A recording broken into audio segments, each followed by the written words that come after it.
5 seconds. Start. மாண்புமிகு பேரவை தலைவர் அவர்களே, நிலவரித்துறை, மாவட்ட நிர்வாகம், இயற்கை சீற்றங்கள் குறித்த துயர் தணிப்பு மற்றும் இழப்பீடுகளும் ஒதுக்கீடுகளும் ஆகியவை பற்றிய மானிய கோரிக்கைகளின் விவாதத்தில் கலந்து கொண்டு உரையாற்றிய மாண்புமிகு உறுப்பினர்கள், வருவாய்த்துறையினுடைய பல்வேறு ஆக்கப்பணிகள் பற்றியும் வருவாய்த்துறை மேற்கொண்ட மேம்பாட்டு திட்டங்கள் பற்றியும் தங்களுடைய கருத்துக்களையும் பரிந்துரைகளையும் இங்கே வழங்கி இருக்கின்றார்கள். நமது நாடு விடுதலை பெறுவதற்கு முன்பு அரசுக்கு வருவாயை ஈட்டித் தருகின்ற ஒரு பெரும் துறையாக இந்த வருவாய்த்துறைதான் இருந்தது. ஆகவேதான் அதற்கு வருவாய்த்துறை என்று பெயர் வைத்தார்கள். வருவாயை கவனிக்கின்ற அளவுக்கு அமைந்த தன்மையின் காரணமாகத்தான் மாவட்டத்தில் ஆட்சி செய்கின்றவரை மாவட்ட ஆட்சியர் என்று அழைத்தார்கள். ஆக வருவாயை வசூலிப்பதிலே முனைந்து நிற்க வேண்டும் என்ற அடிப்படையில்தான் மாவட்டங்கள் அமைக்கப்பட்டன.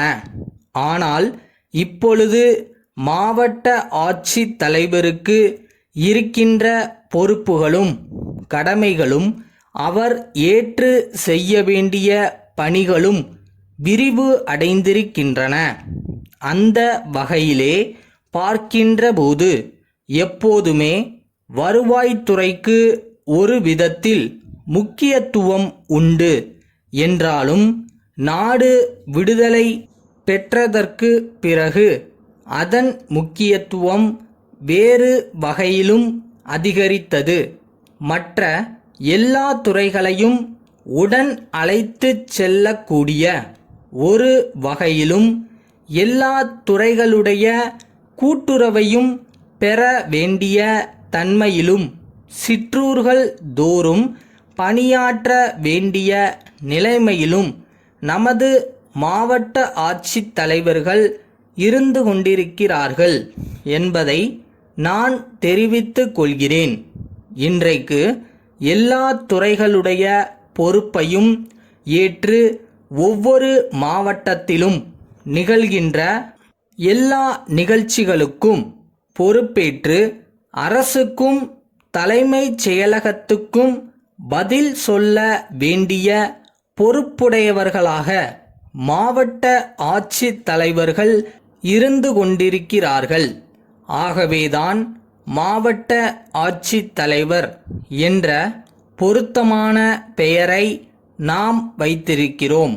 மாவட்டத்தினுடைய ஆட்சி முழுவதும் மாவட்ட ஆட்சித் தலைவரிடத்திலே இருக்கிறது. அதனால் எந்த துறையில் எந்த நிகழ்வு நடைபெற்றாலும் அது மாவட்ட ஆட்சித் தலைவரின் மூலமாகத்தான் நடைபெறுகிறது. சட்ட ஒழுங்கு பிரச்சனை, வறட்சி துயர் தணிப்பு பணி, வெள்ள தணிப்பு பணி, குடும்ப நலத்திட்டம், சுகாதார மேம்பாட்டு பணி, தன்னிறைவு திட்டங்கள் போன்ற எந்த பணியாக இருந்தாலும் அவை ஒழுங்காக நடைபெறுகின்றனவா என்று கண்காணிக்கின்ற பொறுப்பை மாவட்ட ஆட்சி தலைவரிடத்திலும் அதன் சார்புடைய வருவாய்த்துறை அதிகாரிகளிடத்திலும் அரசு ஒப்படைத்திருக்கிறது. அவர்களும் மிகச்சிறந்த முறையில் பணியாற்றி வருகிறார்கள்.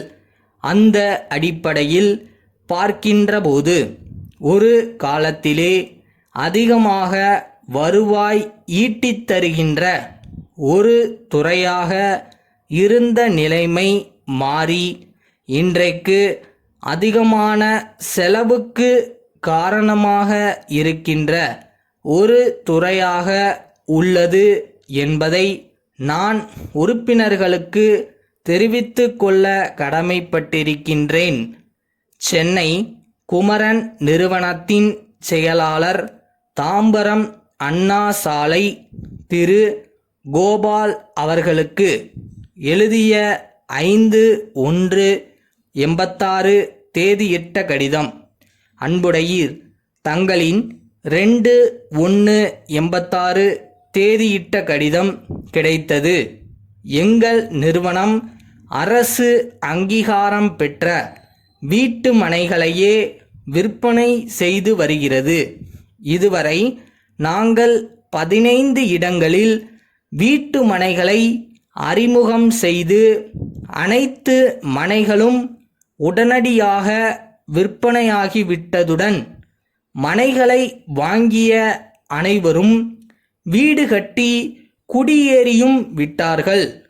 வீட்டு மனைகளை வாங்கியவர்கள் வீடு கட்ட முற்படும் போது கட்டட அனுமதிக்காக மாநகராட்சியை அணுகினால் தொல்லை கொடுக்காமல் அதிகாரிகள் உடனடியாக அனுமதி வழங்குவார்களா என்று கேட்டிருந்தீர்கள். முதலாவதாக, எங்கள் நிறுவனம் குறுகிய காலத்தில் மக்களின் நன்மதிப்பை பெற்ற ஓர் அமைப்பு. இரண்டாவதாக, நாங்கள் முறைப்படி அனைத்து விதிகளையும் நடைமுறைகளையும் பின்பற்றி வீட்டு மனைகளை வாங்கி விற்பனை செய்து வருவதால் இதுவரை எந்த தொல்லையும் எங்கள் வாடிக்கையாளர்களுக்கு ஏற்பட்டதில்லையாதலால் தங்களுக்கும் எந்தவிதமான சிரமமும் ஏற்படாது என்பதை உறுதி கூறுகிறோம். தங்கள் நம்பிக்கையுள்ள. ஸ்டார்டிங் எப்பயுமே கொஞ்சம் கஷ்டமாக தான் தெரியும். அதுக்காக நம்மளால் இது முடியுமான்னு யோசிக்கிற அளவுக்குலாம் போயிடாதீங்க. காலம் எல்லாத்தையும் பார்த்துக்கிறோம்.